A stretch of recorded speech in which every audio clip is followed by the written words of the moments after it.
Hermanos y hermanas que amablemente nos ven, agradecemos a Dios por sus vidas y por la disposición que tienen de conectarse. Hoy, esta semana del 2 al 5 de noviembre del año de gracia del Señor 2021, tenemos como tema semanal tradiciones y las Sagradas Escrituras. Hoy, martes 2 de noviembre del año de gracia del Señor 2021, tenemos como tema del día tradiciones nocivas. Resulta que uno de ustedes amablemente nos hizo llegar un mensaje preguntándonos ¿y dónde van los muertos?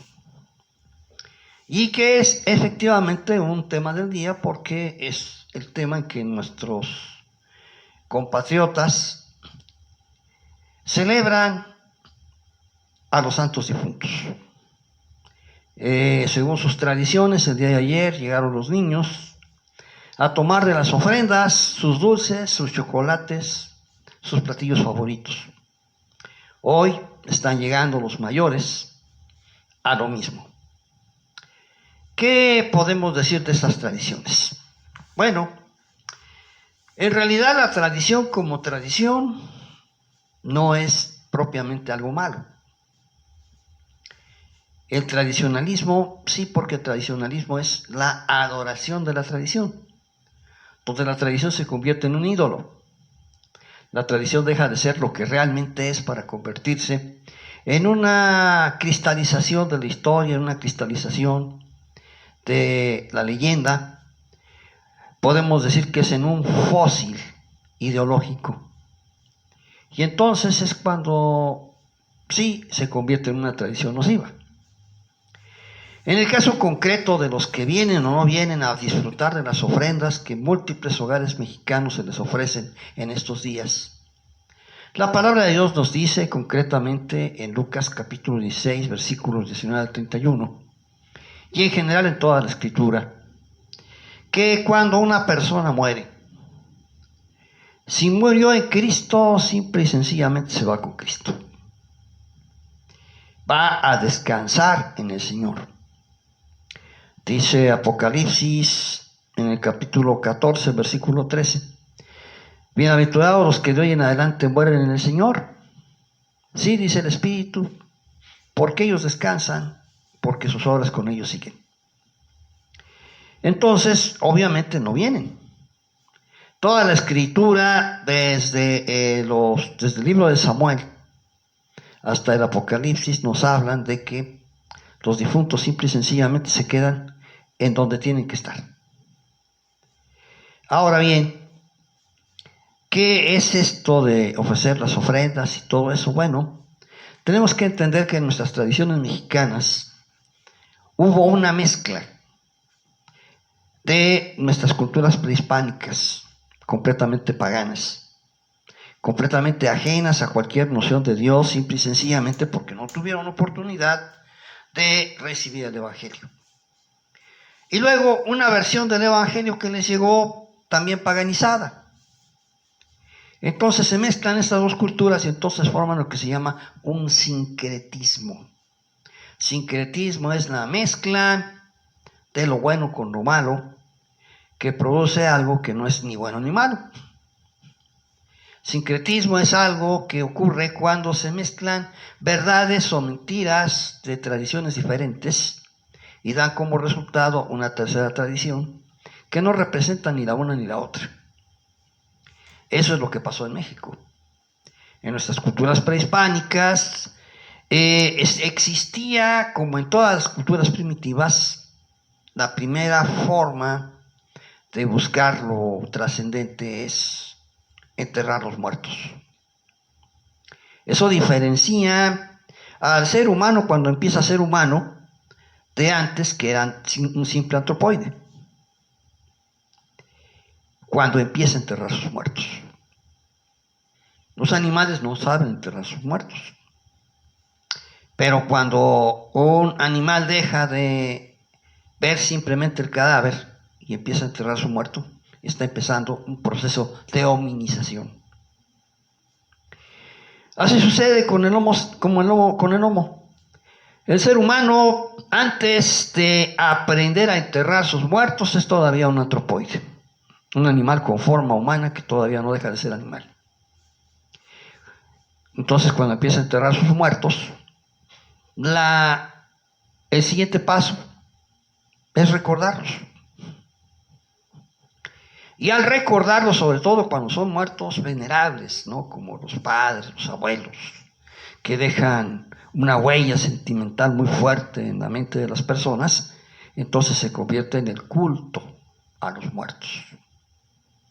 Y el culto a los muertos fue muy fuerte en nuestras culturas prehispánicas, y eso se mezcla entonces con una teoría muy propia de la versión de cristianismo, entre comillas, que llegó a América, en donde se consideraba que los muertos eran seres que ni habiendo sido completamente tan malos como parece el infierno, ni habiendo sido tan buenos como parece el cielo, estarían en un lugar intermedio llamado purgatorio, donde se estarían preparando, purificando para poder entrar al cielo en algún momento.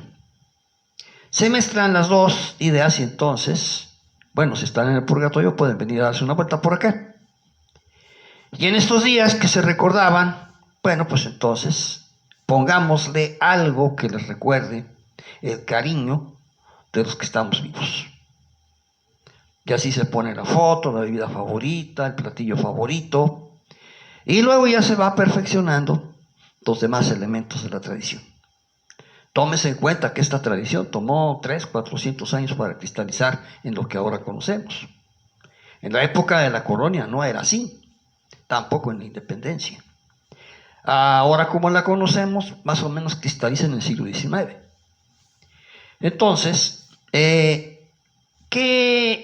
hacemos entonces frente a esto? Bueno, primero hay que despojarnos de la necesidad de depender de estas tradiciones. El cristiano sabe por la palabra de Dios que una vez muerto, o está con el Señor o está en otro lado, pero no regresa.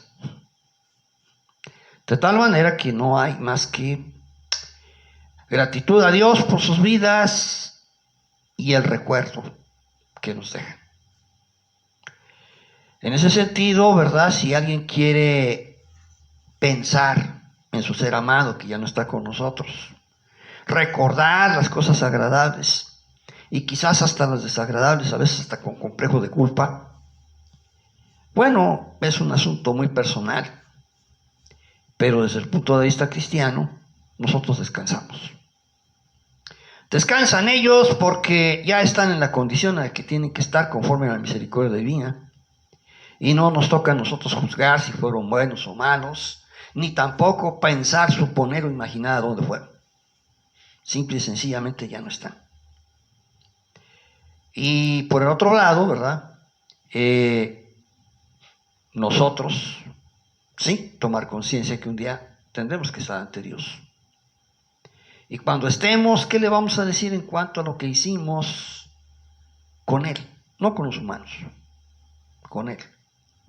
Si su llamado fue escuchado y nos entregamos a Él, o resistimos el impulso del Espíritu y preferimos seguir lejos de Dios. Eso es lo verdaderamente importante. Si los muertos vienen o no vienen, ¿a ti en qué te perjudica o en qué te beneficia? Pero tu respuesta a Cristo sí te beneficia o te perjudica. ¿Qué harás con Él? ¿Les dirás al Señor, sí, ven a mi vida? ¿O le dirás, no me interesas? Es tu decisión. Es tu decisión, pero te invitamos a tomar una decisión sabia. Y en Cristo hay vida. Vida aquí y ahora en mejor calidad e increíblemente feliz cuando estemos con Él. Oramos. Padre y Señor nuestro, te damos gracias por aquellos que pasaron por nuestra vida y ya no están con nosotros. Su recuerdo agradable nos fortalece y no pocas veces nos hace sonreír, quizá también con una lágrima. Te damos gracias, Señor, porque nos mantienes con vida y mientras tengamos esta vida tenemos la oportunidad de abrir nuestra mente y corazón a ti. Permite, Señor, que alguien, ahí donde nos ven, pueda decir, Señor, pongo en ti, en tus manos, mi vida. Y si alguien lo hace así, le garantizamos desde hoy, Padre eterno, que estará contigo. En el nombre de Cristo Jesús y en tu Espíritu Santo. Amén. No dejen de conectarse con nosotros. Hasta la próxima. Para nuestra siguiente reunión seguiremos meditando sobre las tradiciones. Hasta luego.